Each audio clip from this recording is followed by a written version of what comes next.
श्री कृष्णा श्री कृष्णा श्री कृष्णा श्री कृष्णा। गुरुर्ब्रह्मा गुरुर्विष्णु गुरुर्देवो महेश्वरः गुरु साक्षात् परम ब्रह्म तस्मै श्री गुरवे नमः। तस्मै श्री गुरवे नमः।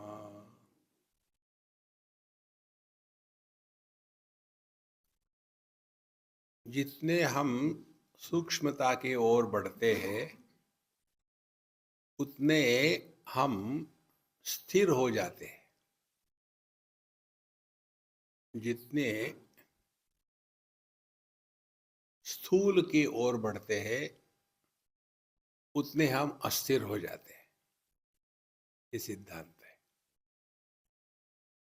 स्थूल क्या है? यह पंच महाभौतिक सृष्टि, इसके विषय, इसके व्यक्ति, इनको यदि हम विषय बनाएंगे तो हम हमेशा विक्षेपित रहेंगे। स्थूल के साथ हम कभी भी शांत नहीं रह सकते। इसके लिए दो चीजों की तरफ ध्यान देना है। एक है गति, मूवमेंट, और दूसरा है स्थिति, परिवर्तन से उपरत होना। गति और स्थिति। गति में रहेंगे तो थक जाएंगे, स्थिति में रहेंगे तो थकेंगे नहीं। इसलिए जितनी भी साधना बताते हैं, आध्यात्मिक साधना, उसमें हमको स्थूल से हट करके सूक्ष्म की तरफ जाने के लिए बताते हैं। पहले हम इस दुनिया को देखते हैं तो हमारे मन में यही भाव आता है कि यह दुनिया जो है हमारे भोग के लिए है। और इसीलिए हमारे शास्त्र जो बताते हैं कि क्या पुरुषार्थ है। पुरुषार्थ माने जो हम चाहते हैं। हर एक व्यक्ति जीवन में क्या चाहता है? पुरुष ही अर्थ्यते। मनुष्य के द्वारा, मनुष्यों के द्वारा जो इच्छा करी जाती है, मुझे ये चाहिए, मुझे वो चाहिए, ये चार प्रकार की है। एक है, पहले तो हमको अर्थ यानी धन चाहिए। अच्छा पैसा कमाते लगो। इसका क्या करेंगे? तो फिर दूसरा है काम पुरुषार्थ, भोग करना है। और इन दोनों में व्यक्ति फंस जाता है, क्योंकि इस पर कोई नियंत्रण नहीं है। कितना पैसा कमाना, कैसा पैसा कमाना, कोई नियंत्रण नहीं। और क्या भोग करना, कितना भोग करना, इसका भी कोई नियंत्रण नहीं है। तो ये स्थूल जगत में हम जब रहते हैं तो विक्षेप, अशांति, परेशानी ये स्वाभाविक हो जाता है। और इससे हटने के लिए हमारे शास्त्र बताते हैं कि हमको अपने पर नियंत्रण लाना है, स्वयं होकर के। अन्य से प्रभावित होकर के हम नियंत्रित हो गए तो थोड़े समय के लिए हो गए। जैसे हम मंदिर में जाते हैं तो वहाँ जा कर के सिनेमा के गाने, उल्टी सीधी बातें, झगड़ा नहीं करना चाहिए। तो मंदिर में तो वैसा रहेंगे, बाहर आने के बाद फिर शुरू।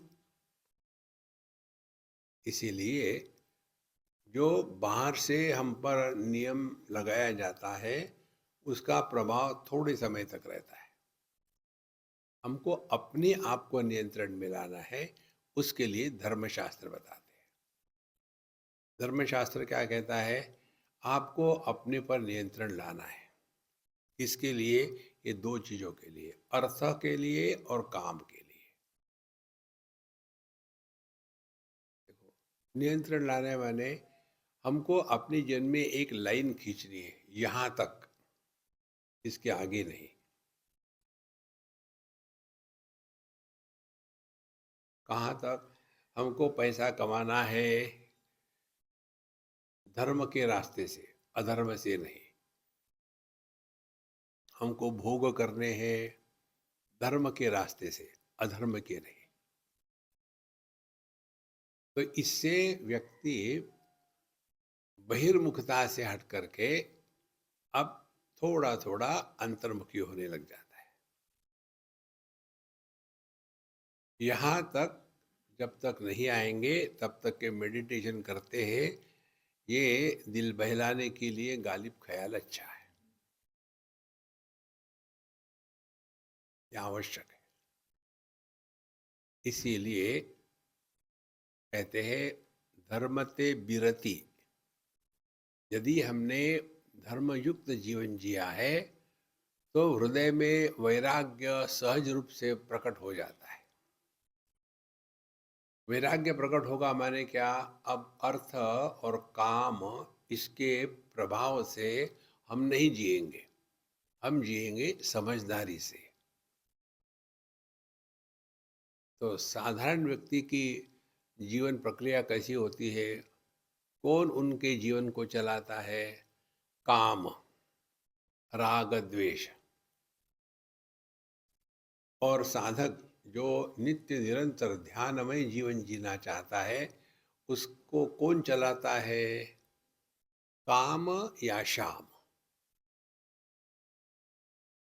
तो हम अपने जीवन को, यदि मुझे अच्छा लगता है अच्छा नहीं लगता, इसका त्याग करके ये योग्य है या अयोग्य है, इसको ध्यान में रख करके जिएंगे तो हम ध्यान में जीवन जी रहे हैं।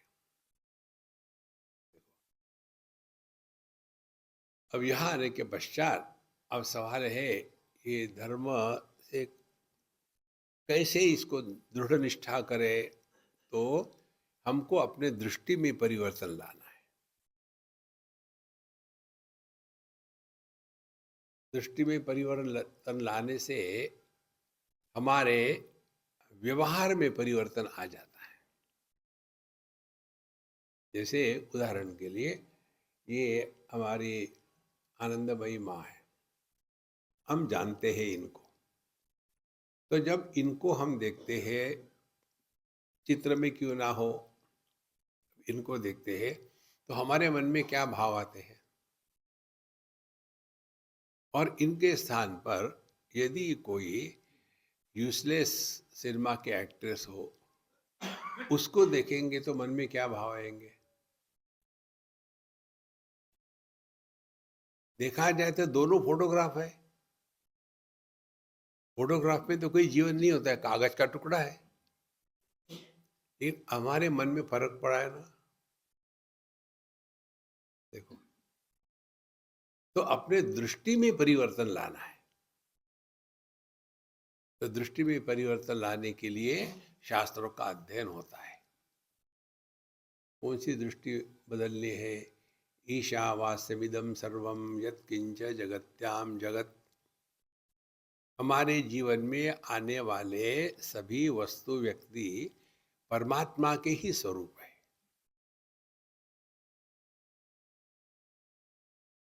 जैसे हम शिव जी के मंदिर में जाते हैं, वहाँ नंदी है, तो उसको हम पत्थर नहीं कहते और बैल नहीं कहते, नंदी कहते। और इसीलिए उनके तरफ देख के हमारे व्यवहार बदल जाते हैं। हमको बताया है गौ माता। तो हम जब गाय को देखते तो हमारे व्यवहार में बदल आ जाता है, क्योंकि गाय को हमने माँ माना है।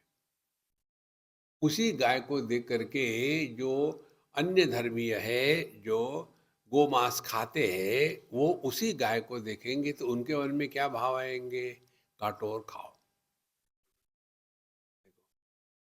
इसीलिए हमको मेडिटेशन में रहना है तो अपने दृष्टि में परिवर्तन लाना है।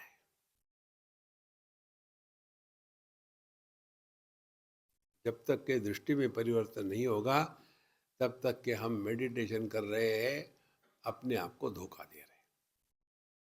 अच्छा, अब आगे बढ़ते हैं।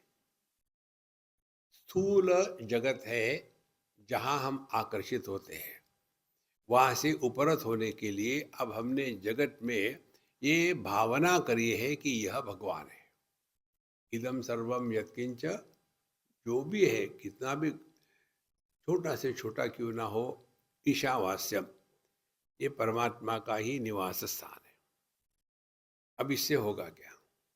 देखो, जितना आप स्थूल से लेकर के सूक्ष्म के तरफ चले जाओ, आप धीरे धीरे आपका मन शांत होने लगेगा।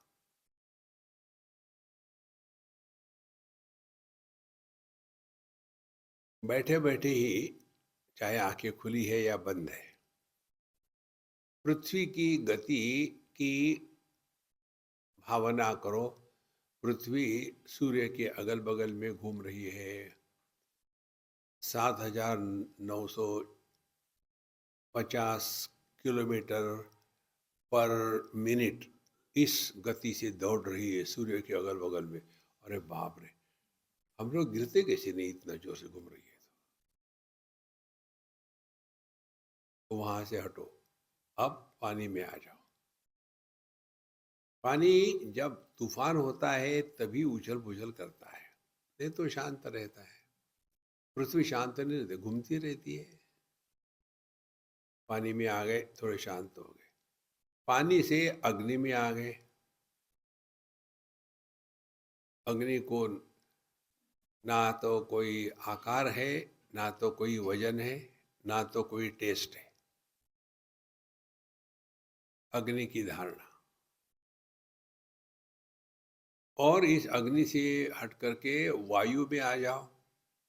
हवा, जिसमें कोई भी आकार विकार प्रकार दिखते नहीं, केवल उसका स्पर्श से अनुभव होता है। उसको भी छोड़ करके अब आकाश की धारणा करो।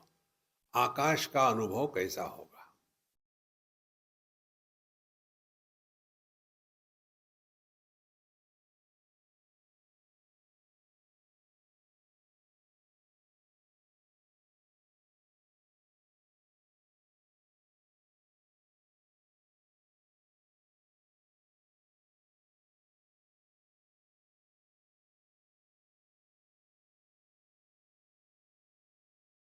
तो पृथ्वी स्थूल है, और जैसे जैसे हम सूक्ष्मता की ओर बढ़ेंगे, पृथ्वी स्थूल है का तात्पर्य, पृथ्वी में पांचों गुण है: शब्द स्पर्श रूप रस गंध।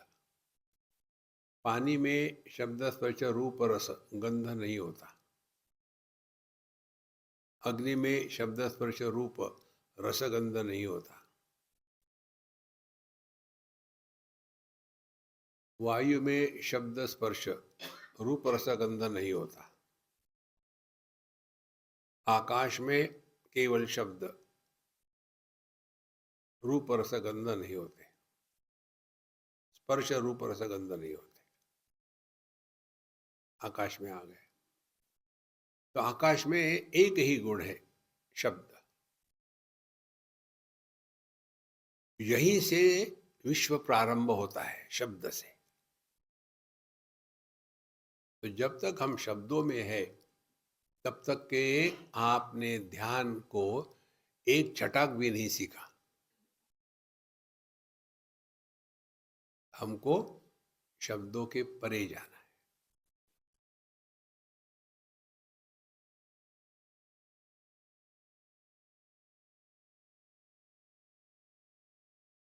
तो शब्द का प्रारंभ दो स्थानों से होता है। एक तो हमसे होता है, दूसरा अन्य से होता है। अन्य से प्रारंभ होने वाले शब्दों पर हमारा कोई नियंत्रण नहीं, अधिकार नहीं। हम नियंत्रण अधिकार कर सकते हैं उन शब्दों पर जो हमसे निर्माण होते हैं। और इसीलिए जो हमने बताया है, समझदारी से जीना, इसको साधना कहते हैं। यही समझदारी है कि हम जगत में व्यवहार करते समय कम से कम बोले, मौन मत धारण करना। जब आवश्यकता है तब बोलो। और दूसरी बात, अपने आप से बोलना बंद करें।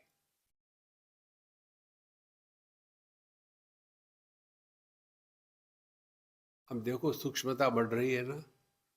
पृथ्वी, जल, अग्नि, वायु, आकाश और शब्द, शब्द के परे शब्द का अभाव, शांति। लेकिन ये जो शांति है, ये भी शब्द का विरोधी है। ईशावास्यमिदं सर्वम यत्किंच जगत्याम जगत। शब्द में भी परमात्मा ही है और शांति में भी परमात्मा है। हमको यदि केवल परमात्मा, अपने स्वरूप को पहचानना है, तो हमको शब्द और शांति दोनों के परे जाना है।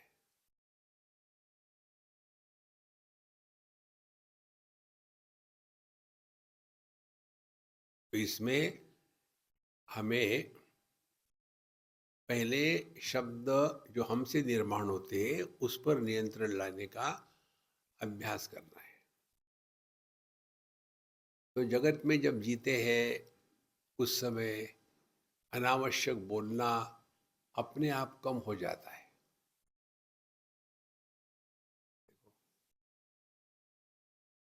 नहीं तो जो शुरू हो जाता है कौ कौ कौ कौ, कोई अंत नहीं उसका। हम वहां गए थे, हमने ये किया था, हमने वो किया था। Nobody is interested in अस।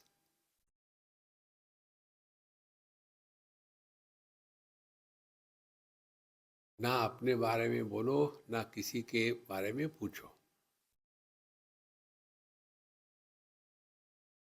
व्यवहार के लिए जितना आवश्यक है उतना काफी है।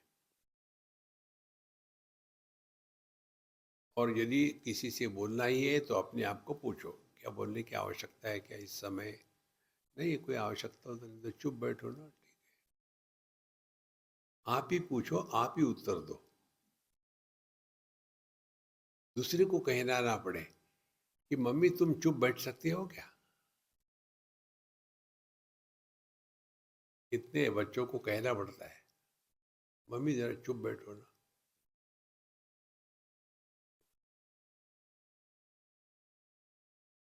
तो संसार और संसार के दुख प्रारंभ होते हैं शब्दों से।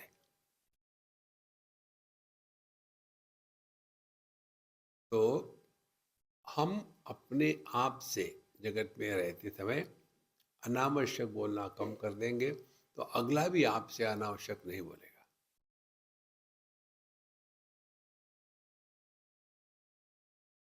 भूत जो होता है, बचपन जो होता है, वो देह का है, हमारा नहीं है। हम वहाँ पैदा हो गए थे, हमने ये किया था, फिर हमने वहाँ पढ़ाई के लिए गए। ये सबका सब देह के साथ, आपको कुछ नहीं हुआ है। आप जो कहते हो वो आपका स्वरूप है। तो ये एक भाग हो गया। दूसरा भाग, हम अपने आप से बोलते रहते हैं। इस पर अभ्यास करने की आवश्यकता है। और ये आवश्यकता केवल मेडिटेशन करते हैं उस समय नहीं, 24 घंटे। इसीलिए हम जो बताते हैं ना, meditation is not part time profession, full time preoccupation. तो अपने आप से नहीं बोलना। अब इसके लिए अपने साथ कुछ एक्सपेरिमेंट करें। हम जो बता रहे हैं ना, हम करने के बाद बताते हैं आपको, पुस्तक से नहीं बताते। एक्सपेरिमेंट करें। तो पहले एक्सपेरिमेंट ये है, अब हम आपको डेमोन्स्ट्रेट करेंगे, फिर आप अपने यहाँ करना। तो पहले हम भगवान के नाम का जप लेते हैं, तो उसको वैखरी वाणी से करें, धीरे धीरे। श्री राम जय राम, जय जय राम। आप मत कहो।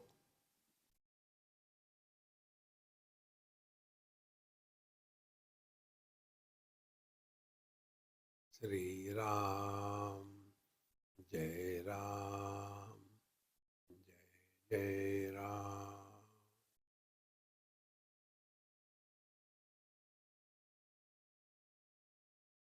ये भगवान का नाम पूरे शरीर में व्याप्त हो जाता है।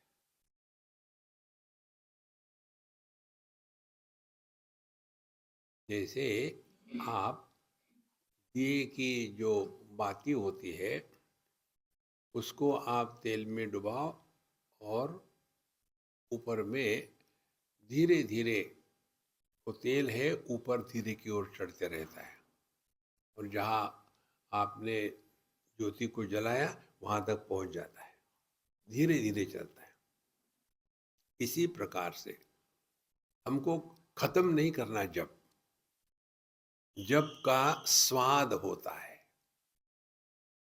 श्री राम जय राम, जय जय राम।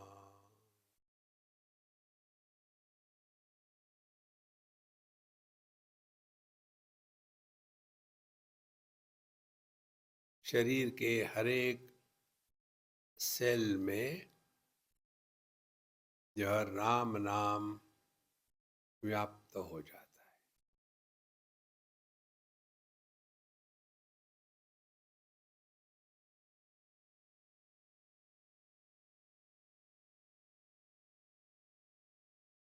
और यदि ये व्याप्त हो गया, तो हम उस समय अपने आप से नहीं बोलते।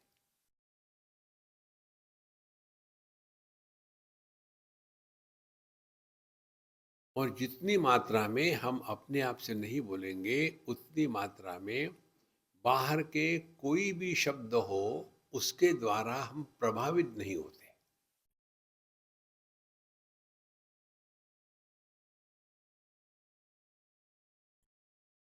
तो अपने आप से नहीं बोलना और किसी भी शब्द से प्रभावित नहीं होना।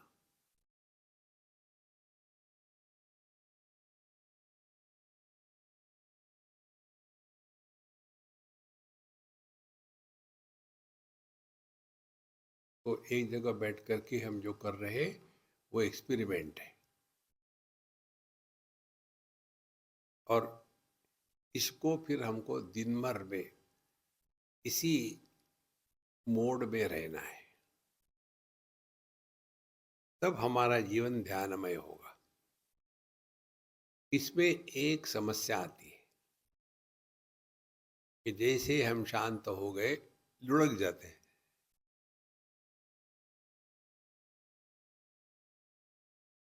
क्योंकि हम लोग एक्सट्रीमिस्ट हैं। या तो बोलते रहेंगे, बकबक करते रहेंगे, या तो सो जाएंगे। तो इसीलिए हमको ध्यान करना नहीं है, ध्यान देना है। एकदम जागृत है, सब ज्ञान हो रहा है, लेकिन किसी के भी द्वारा प्रभावित नहीं हो रहे। जैसे आकाश, चारों महाभूतों को आधार देता है, किसी का तिरस्कार नहीं करता, लेकिन किसी के द्वारा प्रभावित नहीं होता। तब जा करके हम ध्यानमय जीवन जी रहे हैं। नहीं तो चले गए हिमालय में, एक कोने में जाके बैठ गए, मौनी बाबा, कुछ नहीं होता उससे। बाहर से मौन है, अंदर में तूफान चल रहा है। देखो, तो ये सूक्ष्मता हमको अपने आप को पहचाननी है। अब ये स्थूल वाणी से जप हो गया। अब ये हर एक को कितना समय लगेगा, 1 साल 2 साल, अपने आप को देख लेना। उसके पश्चात हम दूसरे स्टेज पर आते हैं। फिर हम भगवान का नाम, जो भी आपका मंत्र है, मन ही मन लेना।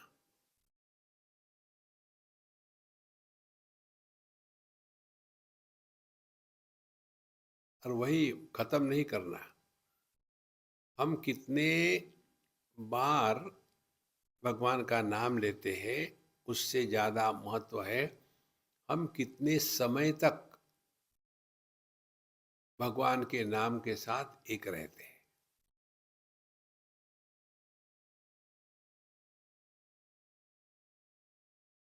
और भगवान का नाम हम भगवान के लिए नहीं ले रहे, भगवान का नाम लेते हैं अपने लिए। जैसे खाना हम अपने लिए खाते हैं, खाने के लिए नहीं खाते। जैसे हम सोते हैं बिस्तर के लिए नहीं, अपने लिए सोते हैं। वैसे ही भगवान का नाम हम ले रहे हैं अपने लिए। तो जैसे खाना खाने से क्षुधा शांति होती है, वैसे भगवान का नाम लेने से मन शांत हो जाता है।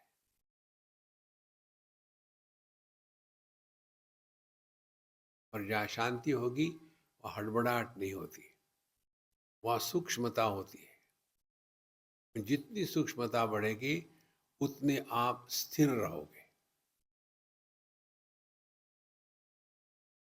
अभी आप अपने अंदर झांक के देखो, आप सबका आसन स्थिर हो गया है। आपने आसन नहीं किया, जिस भी आसन में है आप, स्थिर हो गया है।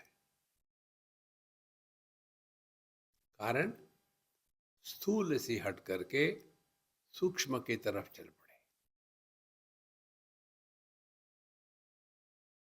ये समझदारी से जीने को कहते हैं मेडिटेशन में जीना। अब भगवान का नाम मध्यमा वाणी से लेना, अपने ही मन के अंदर में, बाहर किसी को सुनने को न आवे। इसको हम डेमोन्स्ट्रेट करेंगे वैखरी वाणी से समझाने के लिए। फिर उसी प्रकार से श्री राम जय राम जय जय राम।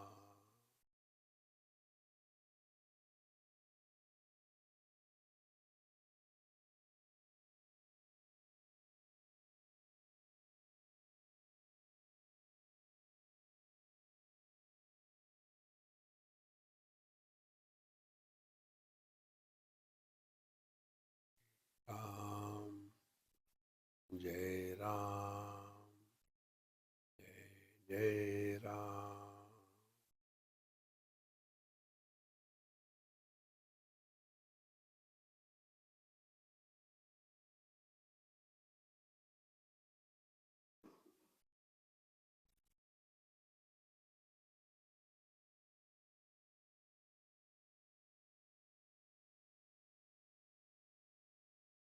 तो पहले हमारा ध्यान मंत्र के शब्दों पर रहता है।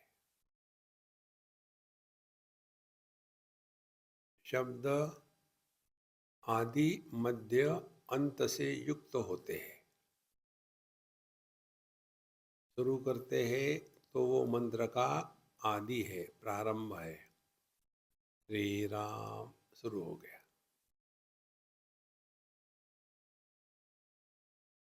और जय जय राम अंत हो गया। इसीलिए ये अपूर्ण है। जिसका आदि अंत होता है वो अपूर्ण है।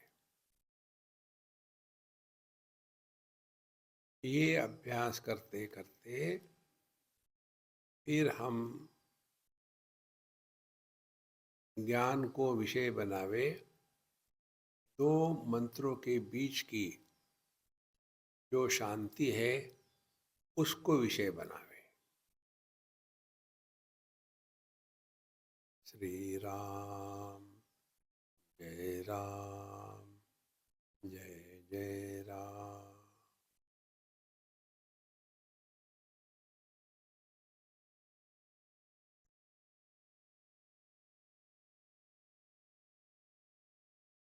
अब हमारा ध्यान शांति की तरफ।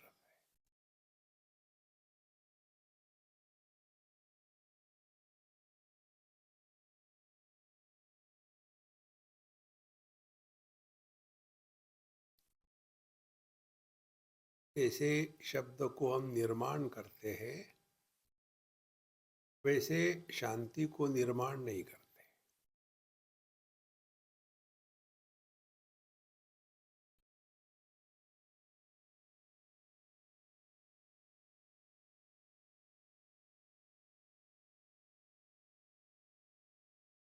अब इस समय आप स्वयं इसका स्पष्ट अनुभव कर रहे हो कि केवल आसन ही स्थिर नहीं हुआ,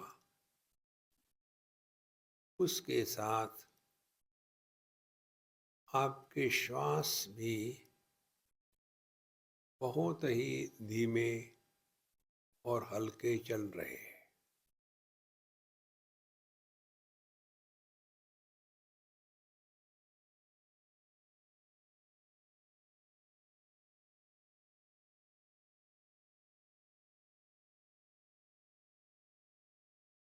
सांसों की धीमी और हल्की गति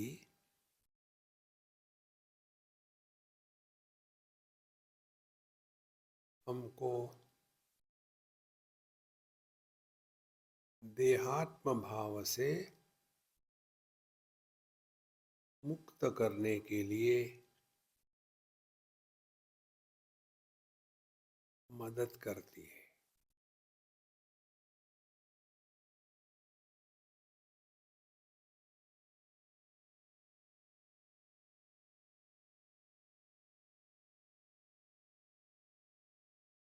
यदि आप हमारे साथ चल रहे हो तो देह का आकार आपके ज्ञान से या तो धुंधला हो गया है या देह का आकार निकल गया है। अब हमारा अनुभव आकारहीन, जैसे आकाश।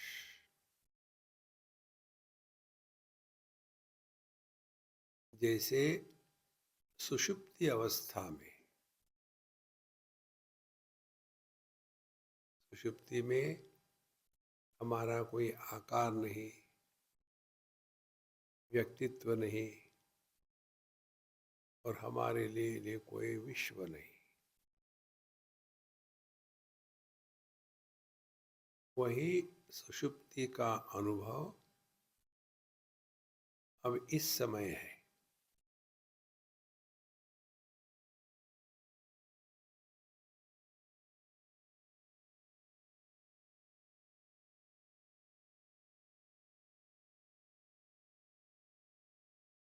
आकाश जैसे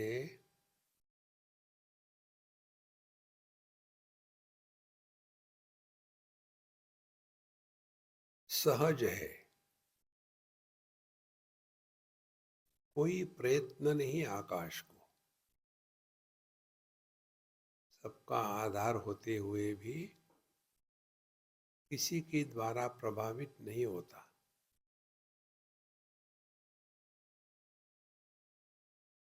ये जो सहजावस्था है,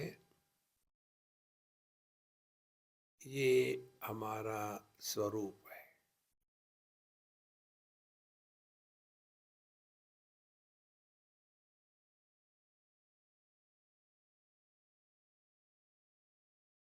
करना कुछ नहीं, केवल पहचानना है। अभी रूप रंग का आधार दृष्टि किसी के द्वारा प्रभावित नहीं होती और स्वयं निराकार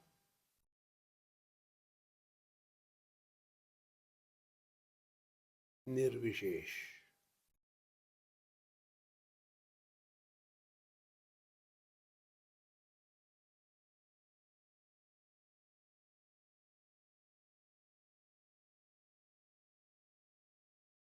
इस स्थिति में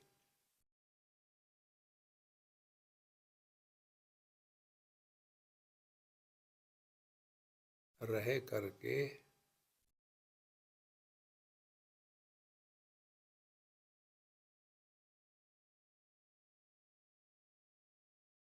संसार में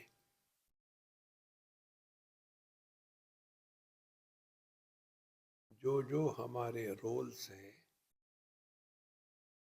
कुर्वन्नेवेह कर्माणि विधि विशेषतगम समा,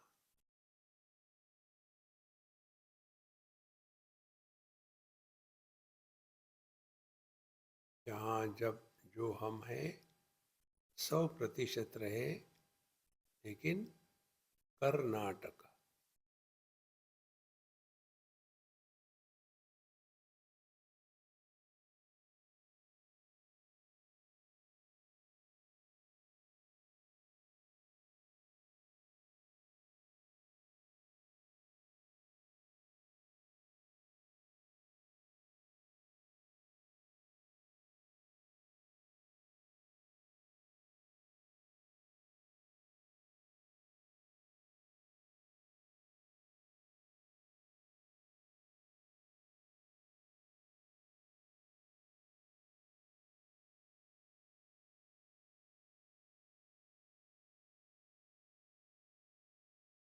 जितनी मात्रा में हम देहात्म भाव से मुक्त है,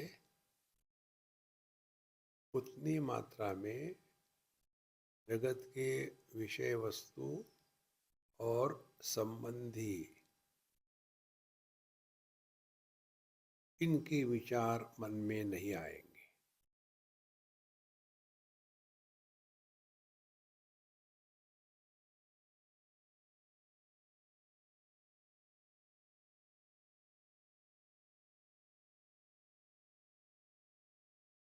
आकाश के लिए पूर्व पश्चिम इत्यादि नहीं होता। इसी प्रकार से जो सत्यम ज्ञानम अनंतम ब्रह्म हमारा स्वरूप है, उसके लिए कोई रिश्ते नाते अपना पराया इसकी कोई भी सत्ता नहीं।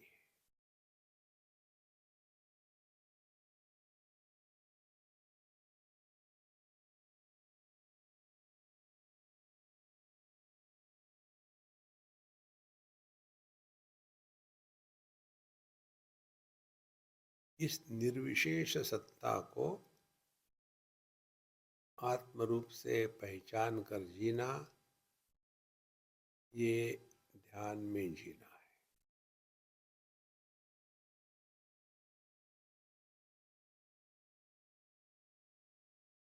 और यह निर्विशेष होने से जहाँ किसी भी प्रमाणों का व्यापार नहीं हो सकता,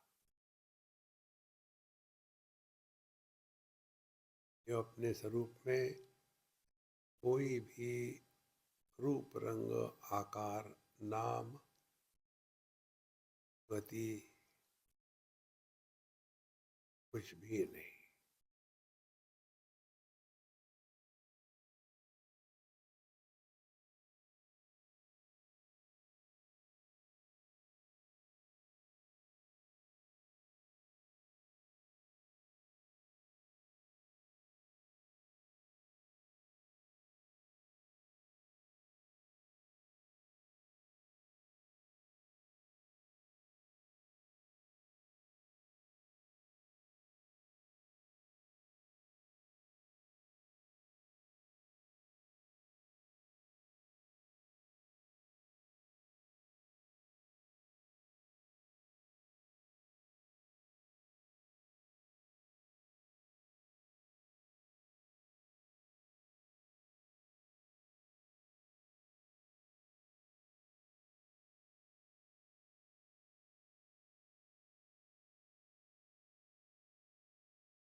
अपने आप से ना बोले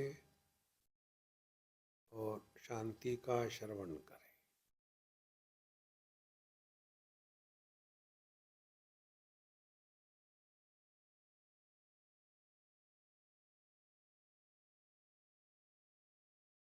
इस समय आप देह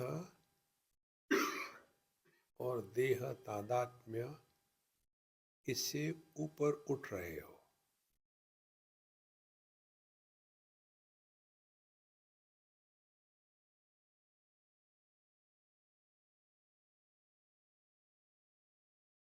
जब अपने आप से नहीं बोलेंगे तो और सूक्ष्मता में प्रवेश कर रहे हो।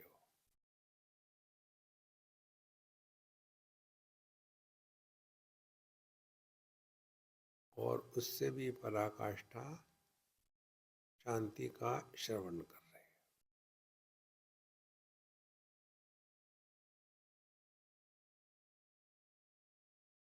कहीं भी टेंशन नहीं, शरीर के अंदर में कुछ भी नहीं हो रहा है, क्योंकि हम ऑलरेडी शरीर के बाहर है।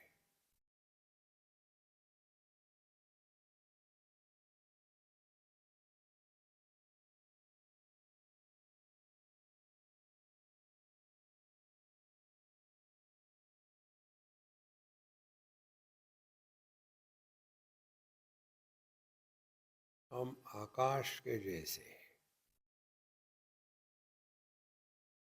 इसका कोई आकार नहीं, विकार नहीं, प्रकार नहीं,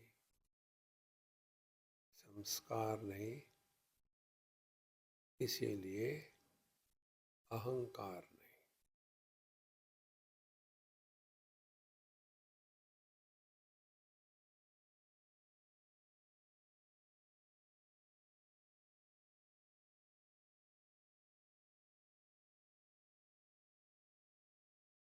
ये कोई उपलब्धि नहीं है,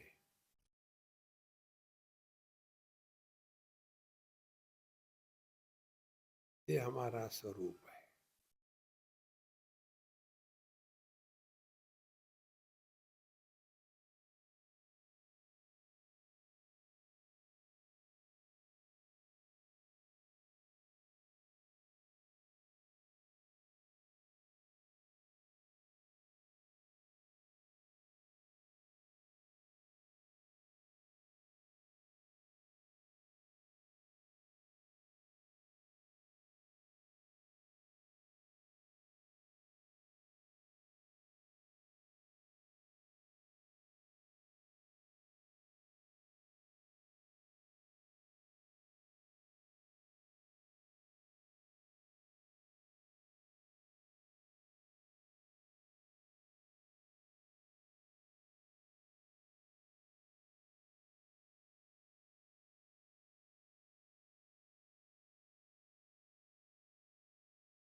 यह अपना अनुभव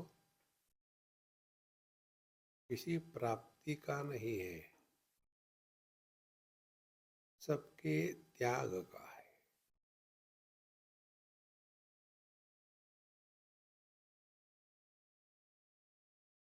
हमको कुछ प्राप्त नहीं हुआ,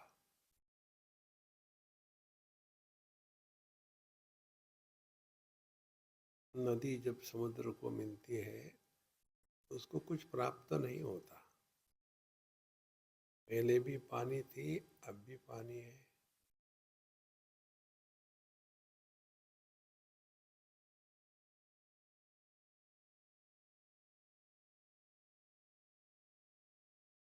फर्क इतना ही है कि पहले नदी आवश्यकता के कारण दौड़ती थी, और समुद्र में पहुंची तो आनंद के कारण उछलती है।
हम संपूर्ण सचेत है,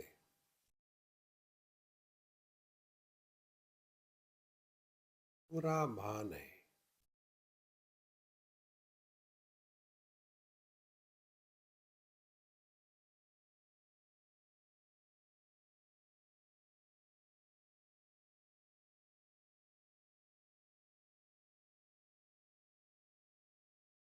यह निद्रा के जैसा अनुभव, लेकिन निद्रा रहित।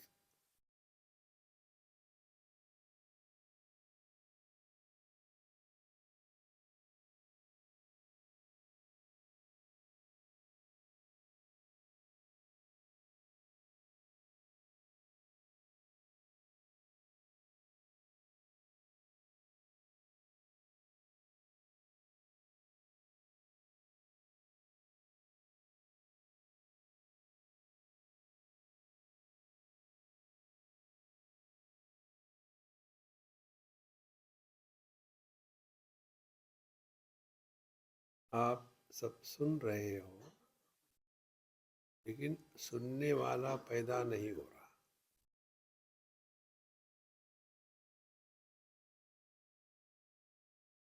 इसी प्रकार से आपका ये जो अनुभव है, इसमें अनुभवकर्ता का जन्म नहीं हुआ।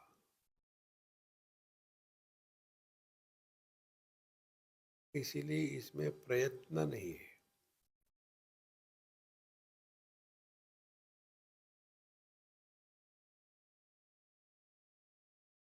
इसी को पतंजलि कहते हैं प्रयत्न शैथिल्य अनंत समापत्तिभ्या।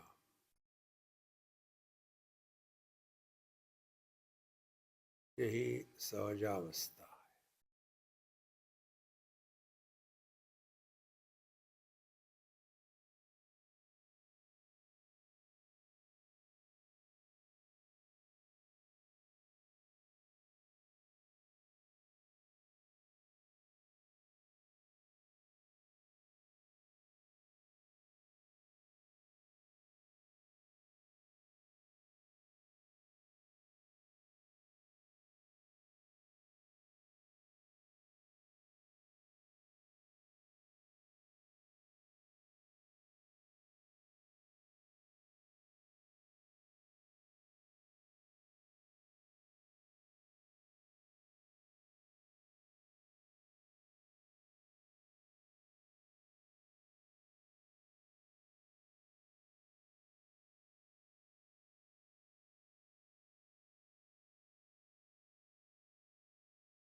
यह उपलब्धि नहीं है।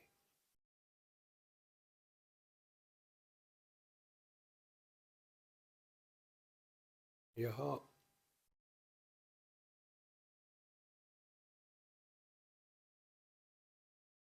सब खो दिया है।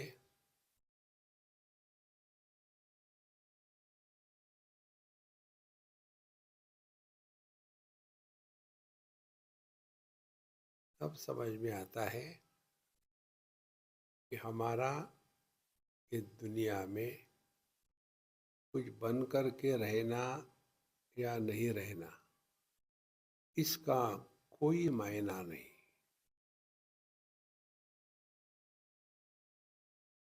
हमारी जो भ्रांति है, हमारे सिवा संसार कैसे चलेगा।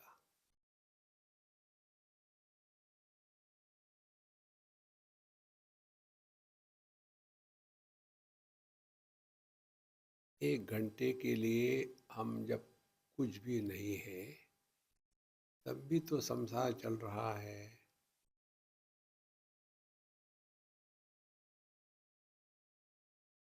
वैसे ही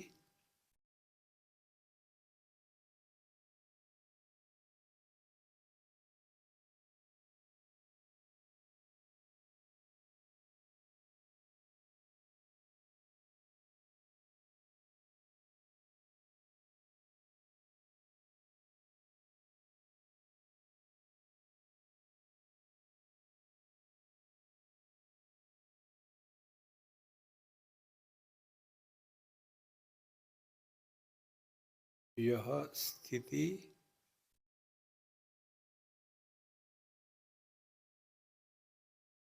जगत में व्यवहार करते समय जब रहती है, तब उसको जीवन मुक्त कहते हैं।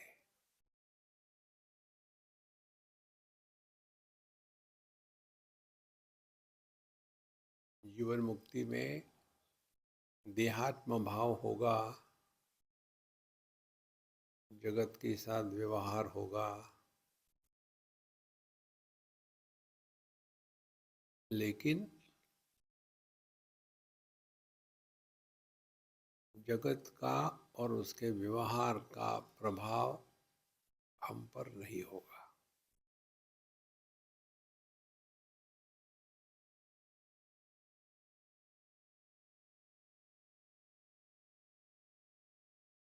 और इस अनुभूति को, जीवन मुक्ति के अनुभूति को किसी भी शब्दों में बांध करके नहीं बताया जा सकता। ये कैसा है।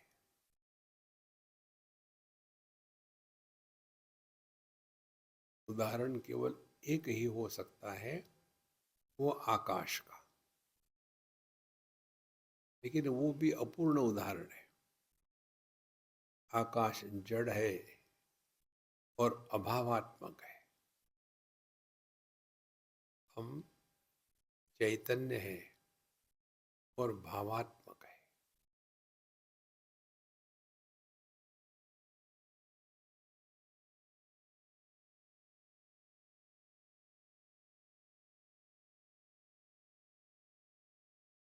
जीवन मुक्ति जड़ समाधि नहीं है।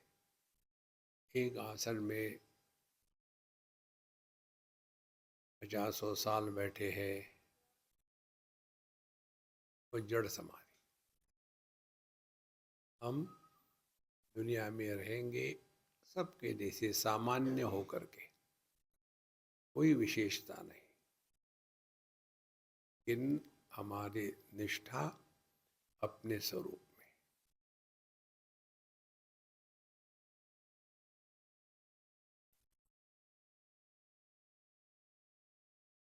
गहरी सांसें ले लो, 2-3, धीरे धीरे।